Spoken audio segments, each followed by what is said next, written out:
Hello, friends. Welcome back to the cabin. This is Tim Martin with Covenant Creation on YouTube. Today I have the full introduction and opening episode to the 2024 Covenant Creation Curriculum Series with Part 1, Section 1, titled Thorns and Thistles. It's been almost 2 weeks since I released the foreword to this series, so I hope you have taken the time to investigate the materials I mentioned as orientation for this series in the previous foreword video. Well, during that time, I also uploaded nearly 100 old audio sermons of mine that I converted to video format for YouTube. I have more to do soon since I have about 18 years of past sermons from congregational ministry to make accessible at some point. But the reason I mention those old sermons is because my original material for Beyond Creation Science and then the Covenant Creation Conference material since publication is all rooted entirely in sermon study and preaching in a congregational setting. So if you want to understand the nuts and bolts of my exegetical approach to understanding the Bible and Christian worldview, I would refer you to those sermons. I've tried to index them so that they can be accessed for specific texts as well, making it very easy to reference. Now, our segment today is an introduction, but it also serves as an example of what I'm hoping to accomplish with the curriculum series as a whole. If you understand this issue of thorns and thistles in terms of covenant context and preterist eschatology, then you will grasp the basic approach for the entire covenant creation paradigm. So let's get right into our study. So we have biblical hermeneutics and covenant population as part 1, and this will be section 1, entitled Thorns and Thistles. Now, I ran across this book by Peter Leithart just this week, and just picking up the book and reading the very introductory material, I noticed how Peter Leithart made this statement right up front. He says, "I talk and write about creation all the time. I learned from Jim Jordan to trace every biblical and theological question back to Genesis 1 through 3. And, you know, this book, it's pretty evident to me that Leithart's going to completely disagree with a covenant creation approach. He has a presupposition that Genesis 1 through 3 is dealing with material creation. But I thought that quote was interesting on a couple levels. First of all, because the method is sound. And even young earth creationists, of course, go back to Genesis 1 through 3 as sort of the focus of their understanding of a theological system. And they trace every theological question back to Genesis 1 through 3 as well. So this is a good way of introducing the Covenant Creation Curriculum Series, because this is the method that we will be using. And I believe it's a sound method as well. In fact, he mentions Jim Jordan here. And I would say up front, as a hat tip to Jim Jordan, that covenant creation really represents the intellectual fulfillment of Jim Jordan's biblical theology. That's kind of how I see it. So moving on here, let's see. Another citation here that gets us going off on the right foot is from Don Preston. He says, first and foremost is the undeniable fact that Paul, when considering the resurrection from the death of Adam, posited that the resurrection as the fulfillment of God's promises to Old Covenant Israel. He directly cites Isaiah 25 and Hosea 13, not to mention the fact that he indirectly alludes to Daniel 9, Daniel 12, the Psalms, and other Old Testament prophecies. For example, 1 Corinthians 15, 54 through 56. This means that the promise of resurrection made in the garden is incorporated into Yahweh's promises to Old Covenant Israel. So the story of the garden becomes the story of Israel.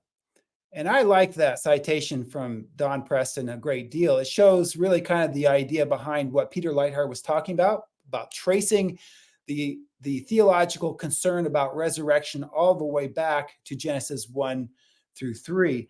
And I'll note here as we in passing that Don does not present the idea that the issue of resurrection begins with Abraham or with the Sinai covenant with Moses. He draws it directly from the garden. He says that the story of the garden becomes the story of Israel. Now, if you think about it, that's a really helpful thing that we full preterists understand. We're not talking about biological death that's being discussed in the garden story. It's a fellowship death, a covenant death, a separation from God's presence that is the heart of that story. Now, the question that arises is, what about all the other details in Genesis 1 through 3? Because we've, as full preterists, we've kind of done a lot of research and study on the temple context of the garden scene and that fellowship death. But there's a lot of other details in Genesis 1 through 3 that need to be fleshed out. Now, as we get going here, I have another citation to open with from Milton Terry, his book on biblical apocalyptics. I believe this is dated from 1898. But another hat tip here as we get into it, that covenant creation was really sort of pioneered by Milton Terry, not so much invented brand new by myself and Jeff Vaughn. And you look at the citation, you'll understand why I say that. He says, Genesis 1 is truly a sevenfold revelation of a beginning, as the apocalypse of John is a mystic revelation of an end. And if you put that idea in covenant context for what Milton Terry was saying there, you kind of have the basic gist of covenant creation. So I want to give a hat tip here at the beginning to Milton Terry as well. Now, Milton Terry had a little bit of futurism left in his theology with the ongoing millennium that he viewed would be at the end of the millennium, you'd have the consummation of world history. So there was a distortion in Milton Terry's thinking, a sort of residual futurism, if you will, that Jeff and I had to sort of clean up with Beyond Creation Science and take it sort of into a more consistent, full covenant creation, covenant eschatology direction. But I think that quote really gets the idea of covenant creation. I like to use that as sort of an introduction because Milton Terry was talking about this, something like 125 years ago. And he was way ahead of his time. And I believe that that his approach and suggestions to Genesis are really the solution to the whole thing. Now, let's get in now to an example. We're going back to Genesis chapter 3, and let's look closely at Genesis chapter 3 and the Genesis curse. Genesis 3 reads this way. It says, Then to Adam he said, Because you have heeded the voice of your wife and have eaten from the tree of which I commanded you, saying, You shall not eat of it. Cursed is the ground for your sake. In toil you shall eat of it all the days of your life. Both thorns and thistles it shall bring forth for you, and you shall eat the herb of the field. Now, right up off the bat here, I think there's a theme of eating that is involved with the story of Adam and Eve. Of course, they were given free reign of the trees to eat from, except for the tree of the knowledge of good and evil in Genesis chapter 2. And then we have this curse that they're going to eat the herb of the field. And I believe that this is actually connected to Genesis chapter 9, when later this body of Adam, this body of God's people, is given something else to eat besides the herb of the field. And I think that fits with the overall pattern of the story related to God's babies. I mean, what do you feed babies in their first food? They're not ready for steaks right off the bat, are they? They're ready for world peas and baby food, which is herbs. So there's a theme there. But I bring up this example with the thorns and the thistles because in the Septuagint we see the language here, exanthus and tribulus. I'm not sure about the pronunciation there, but that sets the scene for, it kind of gives us a connection with the Septuagint and the Greek use in Genesis chapter 3 to do some examination across the rest of the scriptures. And so we could compare Genesis 3:18, by both thorns and thistles it shall bring forth for you, and you shall eat the herb of the field, from Genesis 3:18. Now compare another text from Hebrews chapter 6, verses 7 and 8. The writer of Hebrews says, For the earth, and the word there in Greek is gi, which is generally associated with the land of Israel, the land for the land, and also in the book of Revelation obviously deals with the land of Israel. It says, For the earth, which drinks in the rain that often comes upon it, and bears herbs useful for those by whom it is cultivated, receives blessing from God. But if it bears thorns and briars, exanthus and tribulus in the Greek. It is rejected and near to being cursed, whose end is to be burned. Now, what I think is fascinating about this passage, we'll come back to it again a little bit later in this presentation, but it is sourced in the Adamic curse and the context of Genesis creation with Genesis 1 through 3. The language is identical to Genesis 3:18 in the Septuagint. So they understood that this would be a connection to Adam. But also the text presents a Deuteronomic blessing and curses theme. You notice how it says, it talks about receives blessing from God, the land that bears herbs, useful, by whom it is cultivated. But if it bears thorns and briars, it is rejected and near to being cursed. So we have blessings and curses being set before the people in the writer of Hebrews context. And that, of course, is Deuteronomic. It is actually very much related to Deuteronomy 32, Deuteronomy 28, and Deuteronomy 11, which brings in the Israel context. So here again, the story of the garden becoming the story of Israel is sort of reflected in the language of Hebrews 6, 7 through 8. The writer combines Adam and Israel as a united whole in the eschatological pronouncement, and the thorns are to be burned at the end. Very important. Now let's look back at Deuteronomy 32 and let's see why I say that Deuteronomy 32 is very much in the background of Hebrews 6, 7, and 8. Deuteronomy 32 says, "Give ear, O heavens, and I will speak, and hear, O earth, the words of my mouth." And there's the heaven and earth language being used about Israel, because Israel is to listen to the words of Moses. "Let my teaching drop as the rain, my speech distill as the dew, as raindrops on the tender herb, and as showers on the grass. For I proclaim the name of the Lord, ascribe greatness to our God."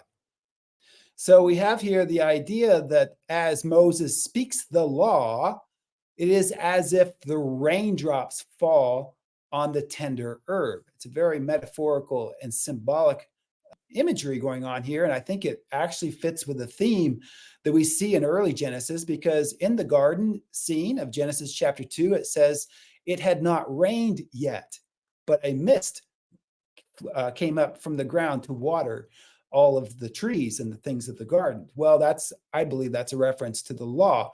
The law of Moses had not been given yet. That is the rain that comes later to provide waters for the covenant people of God as a crop for God. So there is the knowledge of God in the garden scene, but there is not yet the law of Moses as we later recognize it with Moses. So there's a lot of things there but you notice here, the tender grass, the tender herb, heavens and earth language specifically related to Israel, it sets the background for Hebrews 6, 7, and 8. Notice also how Jesus' teaching works along this same line. He says, another parable he put forth to them, saying, "The kingdom of heaven is like a man who sowed good seed in his field, but while men slept, his enemy came and sowed tares among the wheat and went his way. But when the grain had sprouted and produced a crop, then the tares also appeared." So again, this parable is presenting this two-sided thing, a dimension of wheat and tares. Jesus says, "Let both grow together until the harvest, and at the time of the harvest, I will say to the reapers, first gather the tares and bind them into bundles to burn them, but gather the wheat into my barn."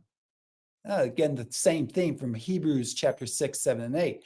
But notice here that the herbs and the grain are people, and it is within an Israel context, and the weeds or the tares are people as well. Again, in the context of Israel. Now, here's a good citation to explain how that works from Joel McDermott's Jesus versus Jerusalem.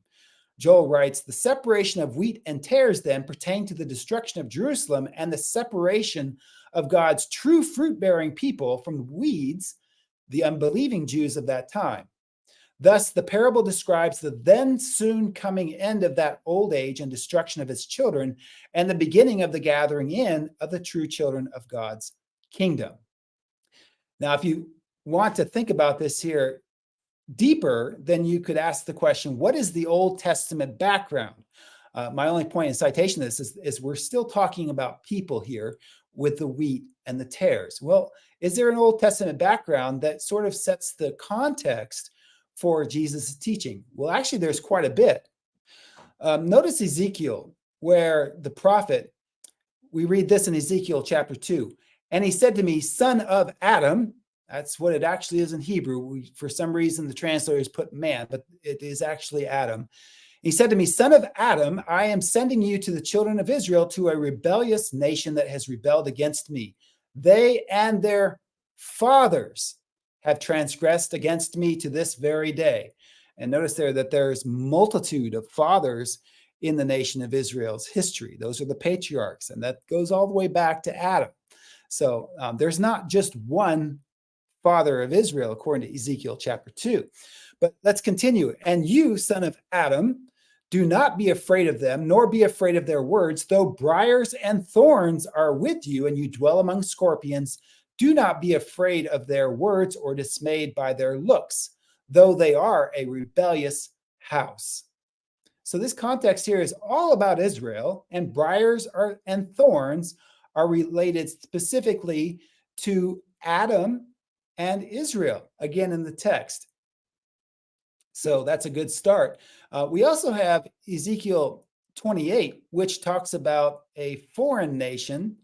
He says, the prophet writes, behold, I am against you, O Sidon, and there shall no longer be a pricking briar or a painful thorn for the house of Israel from among all who are around them, who despise them. Then they shall know that I am the Lord God. So sometimes the people who are the thorns in the Old Testament are foreign nations that persecute Israel. Actually, we see this in the book of Judges as well. Judges 2 reads, therefore I also said, I will not drive them out before you, but they shall be thorns in your side, and their gods shall be a snare to you. Understand that context as well is that the focus, again, is on the briars and thorns centered on Adam and Israel. And I wonder if this is actually the background behind Paul's thorn in the flesh of 2 Corinthians 12, which was given to him as a messenger of the adversary, literally, as translators do a number of different things with that. But could it be that Paul is sort of incarnating Israel's history of the judges in such a way that he's identifying himself as Israel, and he's identifying his opponents, those who were his persecutors, the Judaizers. Through the book of Acts, it was the Judaizers who took a vow to kill Paul. They chased him all over the place. They raised objections in the synagogues, etc. Could it be that Paul is really presenting them as Canaanite nations, persecuting Israel in the land while he's doing his work? Interesting thought, but just in the study in passing, there may be a covenant context for Paul there. That's very interesting. The prophet Micah also has a curse in covenant context. He says, the best of them is like a briar. The most upright is sharper than a thorn hedge. The day of your watchman and your punishment comes. Now shall be their perplexity. So briars and thorns are destined for judgment in the Old Testament context. And we see this again in Isaiah 27, the Song of the Vineyard. In that day, sing to her a vineyard of red wine. I, the Lord, keep it. I water it at every moment, lest any hurt it. I keep it night and day. Fury is not in me. Who would set briars and thorns against me in battle? I would go through them. I would burn them together. So there's a clear connection. Briars and thorns, same language of Genesis chapter 3 being represented as covenant apostates who go to war, who are in a fight against God himself. And it comes up in Jesus's teaching as well. And sometimes the English words are different, but actually, if you look at the Greek, it's the same terminology. Jesus says, you will know them by their fruits. Do men gather grapes from thorn bushes, acanthus, or figs from thistles, tribulus? Even so, every good tree bears good fruit, but a bad tree bears bad fruit. A good tree cannot bear bad fruit, nor can a bad tree bear good fruit. Every tree that does not bear good fruit is cut down and thrown into the fire. Again, language straight from Genesis 3:18, paralleling, of course, what John the Baptist taught about the axe being laid at the root of the trees. That's a garden image there as well. But Jesus used Genesis 3 imagery in parables and in his teaching as well. So we're back now to Hebrews chapter 6, verse 7 and 8, and see if you can bring all of that context into mind as we read it one more time. For the earth, the gay, which drinks in the rain that often comes upon it. Think of the prophets who spoke God's word to Israel's people. And bears herbs useful for those by whom it is cultivated. These are fruit-bearing plants to the glory of God. Receives blessing from God. But if it bears thorns, covenant apostates, and briars, enemies of God, it is rejected and near to being cursed. So we have blessings and curses of the law being presented here, whose end is to be burned. In the eschatological teaching, the end is the end of the age. So when you read this, notice again that it's bringing all of the imagery together. It's sort of like somebody playing a guitar and you play a chord where you have a lot of different sounds at the same time. That's really what the writer of Hebrews is doing. He's referencing Genesis 3 and Deuteronomy 32 as a unified whole, and he relates to Adam Israel as the corporate body during the last days of the Old Covenant. Now, Jim Jordan has some work on trees and thorns, where he draws out some of this imagery as well. He says, thorns threaten to choke out good plants. Cain succeeded in choking out Abel, the bad plant murdering the good. The seed of the daughters of men overwhelmed and almost completely choked out the good seed. Crowned with thorns, there's another connection to Genesis chapter 3. The greater Abel was surrounded by evil Cains in his sacrificial death. And of course, we could also parallel this to Matthew chapter 23, 35, and 36, where Jesus said that they needed to fill up the measure of guilt of their fathers, again, to the maximum full amount. And he says that the blood of all the righteous shed on earth, in Israel's history, including the blood of Abel, would be required of that generation. So that's a particularly rich quote that shows how this language works.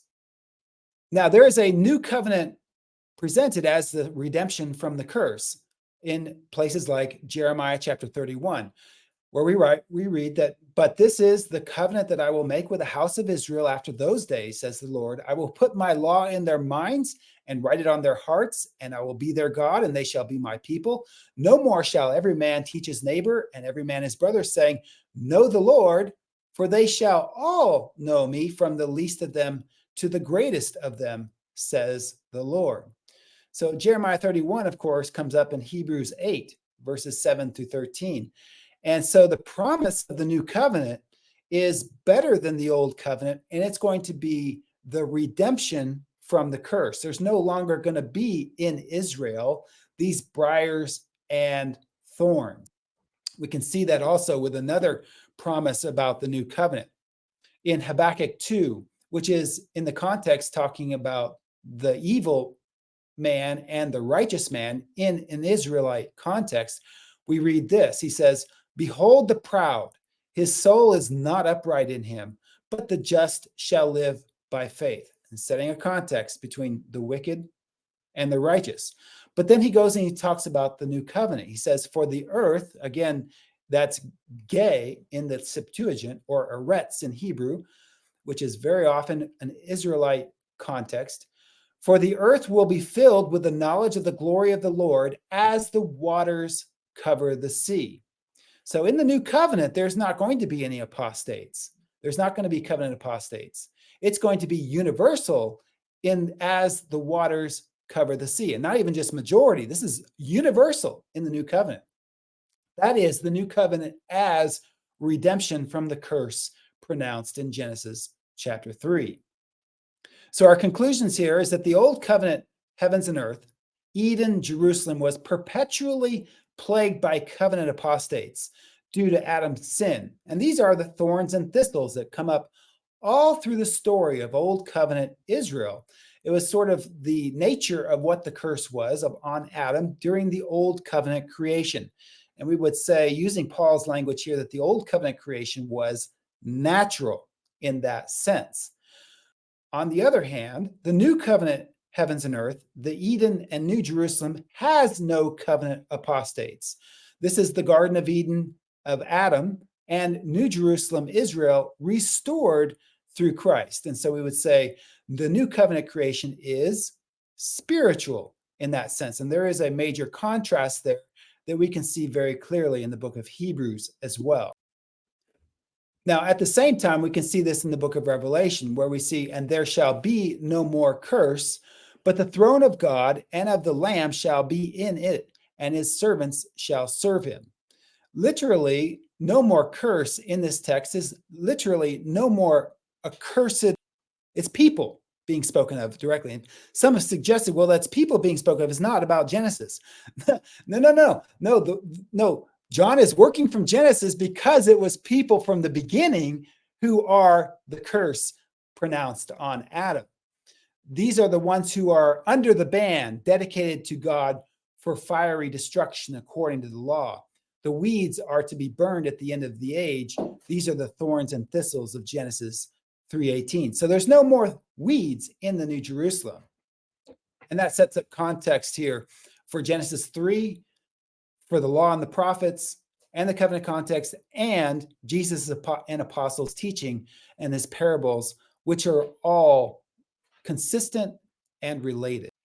Now, in chapter 12 of Beyond Creation Science, we put up this chart where we showed how there are two common views in the creation debate. View one is the young earth creationist view, where we have a different world at the beginning of Genesis 1-3 that we live in, and we live in a digression or a cursed world.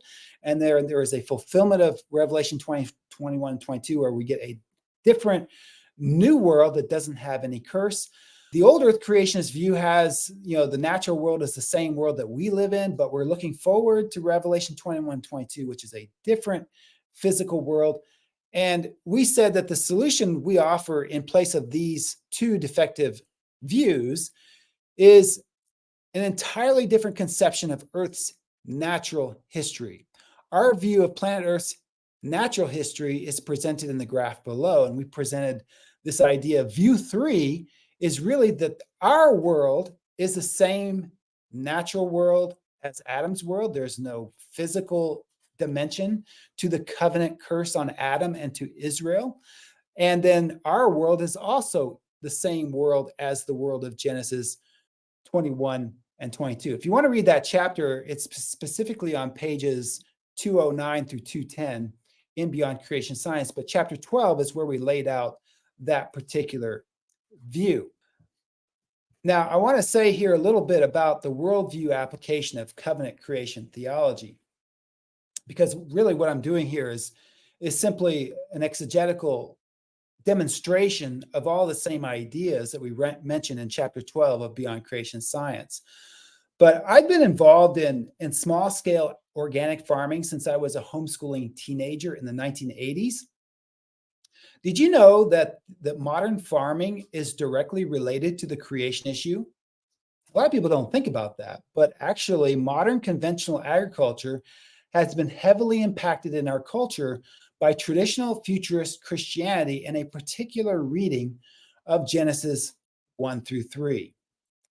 Consider the typical creationist reading of Genesis 3 as if it were to refer to natural world history or biology, or describing some material creation and curse. Let me read that again. It says, "Then to Adam he said, because you have heeded the voice of your wife and have eaten from the tree of which I commanded you, saying, you shall not eat of it.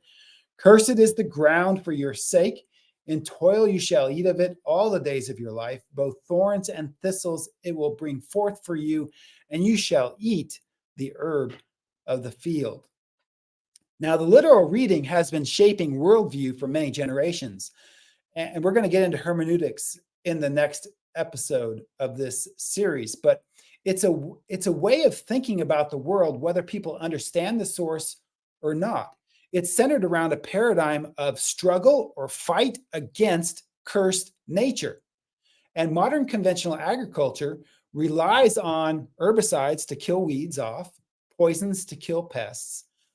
Conventional ag views toxic synthetic fertilizers and petrochemicals as necessary to force fertility by chemical intervention to sort of overcome the natural degraded, cursed condition of the soil. It's a worldview conception ingrained in typical ag thinking, and it's all rooted ultimately in the foundational worldview of traditional futurist Christian theology as it comes to us from understandings of Genesis chapter 3. And this worldview plays out in eschatology as well. Postmillennial eschatology, for example. Postmillennial eschatology views, the Genesis 1 through 3 story as biological material, and actually claims that modern technological advances overcome God's curse progressively. Or we could say that dominion is interpreted through this material and biological lens and presupposition. So for the postmillennialists, the goal for culture in this theology is to manipulate nature to lessen God's curse over time. But that whole paradigm of thought is fundamentally rooted in what has become the traditional, quote unquote, conservative Christian view of Genesis 1 through 3. God created the material universe in 7 days, whether literal or not. Then God cursed the material ground because of Adam and Eve's sin in the garden. And we all live in that cursed world today, spraying poisons on weeds and bugs because the worldview is that all those things are alien to the way God created the world. They need to be removed, expunged from the physical world around us. In fact, they say they only happen because of Adam and Eve's sin.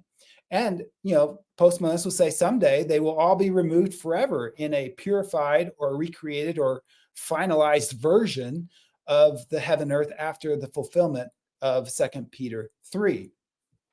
And all millennialists and premillennialists quibble about the details of postmillennialism that I explained above, but they all agree on the essential framework and conclusions. We all live in a cursed material world. Now, what happens if you bring preterism into that discussion? Preterism changes it, right?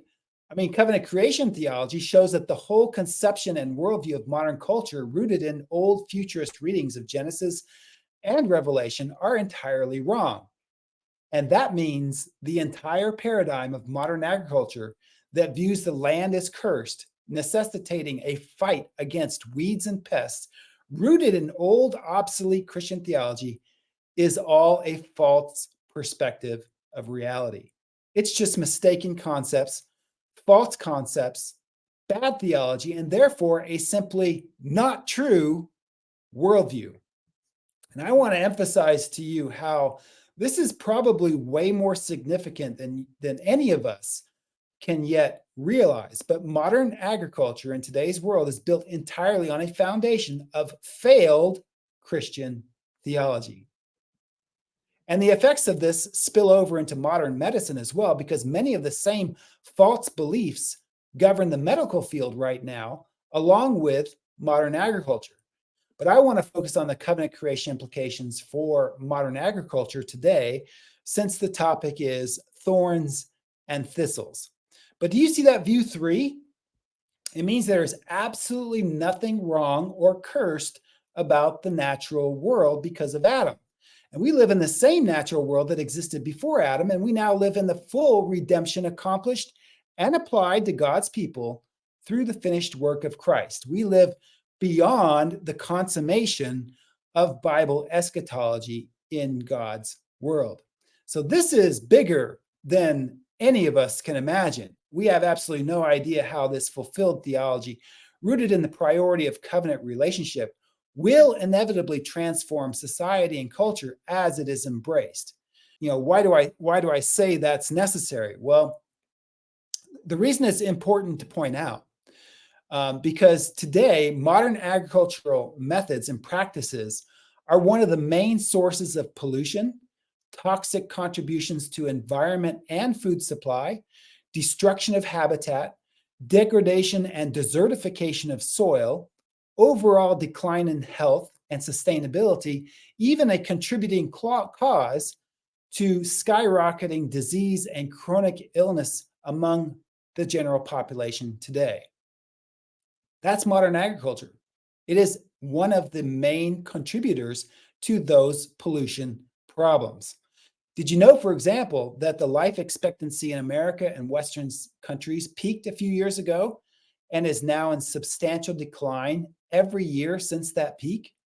People are living, on average, shorter lives than they were a decade or two ago.